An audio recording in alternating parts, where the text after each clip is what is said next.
welcome back to the final number 6 episode of the Fruits Basket. I'm going to make my most popular preserve today. It's called a Banoffee curd. Yes, you heard me right, Banoffee. Now this uses a slightly more complex technique. It will take you a little bit more time, but it's well worth the effort, trust me. So the technique is known as bain-marie or cooking in water. You can do this over a hob, but I prefer to do it on the stove, on a solid worktop. So boil the kettle, a little bit of water, just like that, okay?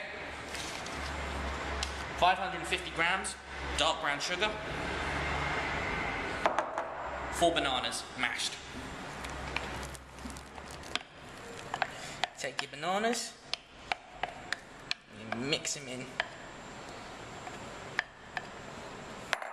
Mix them into the sugar. Mix them in. Mix them in.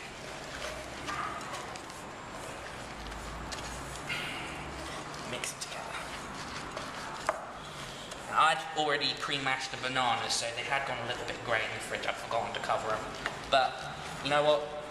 The softer the banana, the better. So if you've got some bananas that are still edible, but still going really, really black, you know, go for it. Use them. So you see, mix it all together, it's going nice and gloopy. Okay, nice and gloopy.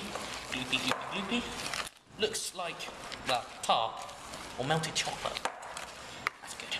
Right, next step. You want 125 grams of butter diced. I weighed it out earlier. 125 grams diced butter.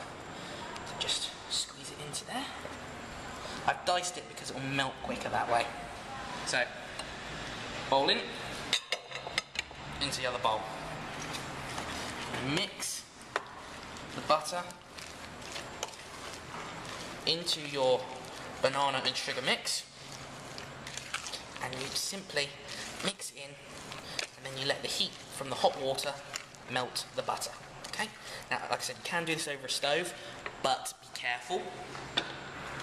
But I'm just doing this over the bowl because I feel it's safer, and because all you need to do is every so often reboil the kettle and just re-top up. Now, see, the butter is starting to melt slowly but surely. So we'll leave that for the moment, and then we'll go on to the next step.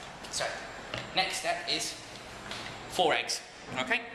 Crack them into some kind of receptacle, and beat them up, beat them to a fine, or beat them until there's no lumps and they're just, well, scrambled, basically. Just keep going like that, and then put them to one side. So, butter's still melting, so we'll leave that, we'll keep stirring it over a high heat, or over the water, until it's melted. Okay, so the butter's been melted into the sugar and banana mix. You see it's nice and it's still that nice melted chocolate colour, and it's quite thick and gloopy, just like that.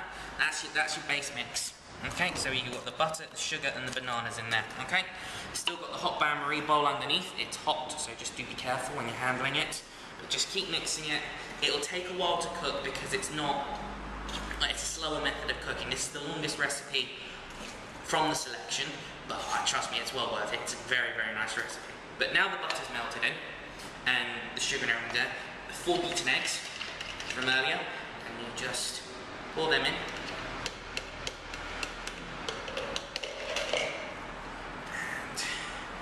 Mix them into your mix. It'll take a little while, so just be patient. It'll go quite loose, which is fine, but with the heat, the eggs will set, kind of like custard, and it'll go nice and thick again. So you see it's starting to thin and it's starting to break down. We're just getting it all mixed up. Just keep going up and over and round, and keep mixing it in, okay? The hot water underneath in this bowl here will cook the eggs slowly and gently. It's a kind of custard technique. It'll set slowly